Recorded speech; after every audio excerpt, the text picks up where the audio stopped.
এই গণ অভ্যুত্থানে বিদেশে অবস্থানকারী বাংলাদেশিরা অত্যন্ত গুরুত্বপূর্ণ ভূমিকা পালন করেছেন।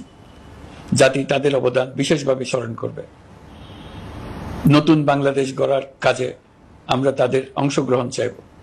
আমাদের একটি লক্ষ্য হবে বিদেশগামী এবং প্রত্যাবর্তনকারী প্রত্যেক প্রবাসী শ্রমিককে মর্যাদা ও সম্মানের সঙ্গে দেশে আসা এবং যাওয়া নিশ্চিত করা।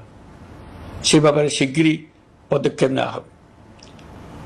বিদেশে অবস্থানরত সকলের কাছে আমার আবেদন, তারা যেন তাদের উপার্জিত অর্থ অফিসিয়াল চ্যানেলে দেশে পাঠান। দেশের অর্থনৈতিক সংকট উত্তরণে এই অর্থ বিশেষভাবে প্রয়োজন।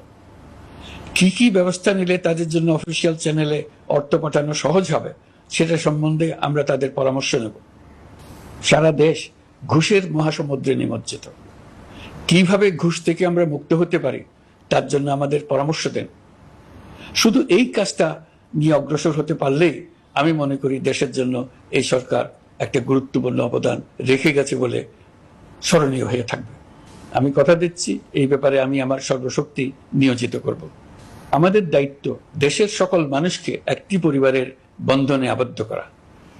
পরিবারে মতভেদ থাকবে, বাকবিতণ্ডা হবে, কিন্তু আমরা ভাই বোন, আমরা বাবা মা, আমরা কেউ কারো শত্রু না।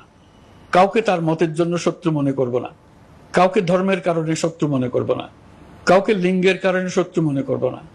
আমরা সবাই সমান, কেউ কারো উপরে, কেউ কারো নিচে না। এই ধারণা আমরা জাতীয় জীবনের সর্বক্ষেত্রে প্রতিষ্ঠিত করতে চাই। একটা বিশেষ ব্যাপারে আমরা আপনাদের সহযোগিতা চাচ্ছি। আমাদের দায়িত্ব গ্রহণের পর থেকে প্রতিদিন সচিবালয়ে, আমার অফিসের আশেপাশে, শহরের বিভিন্ন স্থানে সমাবেশ করা হচ্ছে। গত 16 বছরের অনেক দুঃখ কষ্ট আপনাদের জমা আছে, সেটা আমরা বুঝি। আমাদের যদি কাজ করতে না দেন তাহলে এই দুঃখ ঘোচানোর সকল পথ বন্ধ হয়ে যাবে। আপনাদের কাছে একান্ত অনুরোধ, আমাদের কাজ করতে দেন। আপনাদের যা চাওয়া তা লিখিতভাবে আমাদেরকে দিয়ে যান। আমরা আপনাদের বিপক্ষ দল নয়।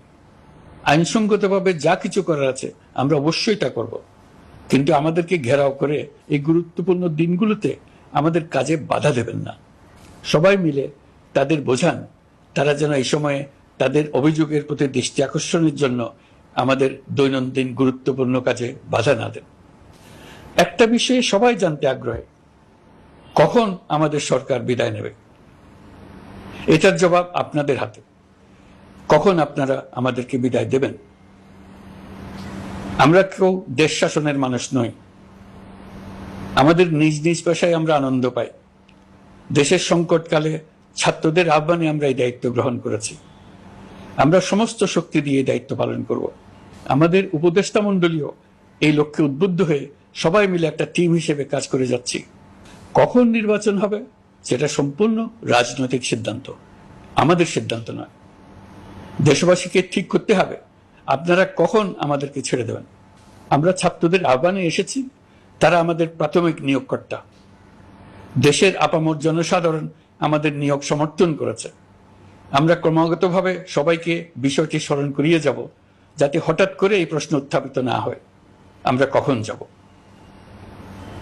তারা যখনই বলবে আমরা চলে যাব। আমরা সংস্কারের অংশ হিসেবে নির্বাচন কমিশনকেও সংস্কার করব। কমিশনকে যে কোনো সময় আদর্শ নির্বাচনের জন্য প্রস্তুত রাখব। আমরা বিভিন্ন সংস্কারের কাজ শুরু করেছি। দেশবাসীকে অনুরোধ করব একটা আলোচনা শুরু করতে।